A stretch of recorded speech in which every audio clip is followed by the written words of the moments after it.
Kamano kuom keto Ramogi TV kani duond bura mar UDA mar jatend piny Kenya William Ruto yudo lal bang' jokanyo mag bura e kaunti ma Siaya dar kendo riwore gi duond bura mar DCP motelnegi manen jalup jatend piny machon Rigathi Gachagua.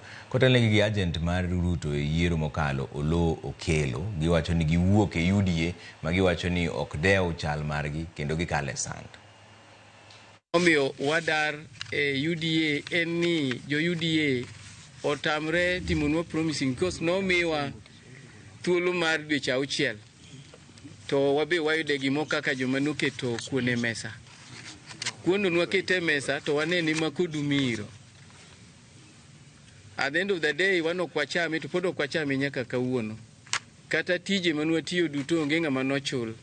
Kawuono waamua ni mondo wawere kod chama mar UDA kendo wajoin DCPE. Weche mag tich nene giwachonwa ni mano gibro timo bottom up.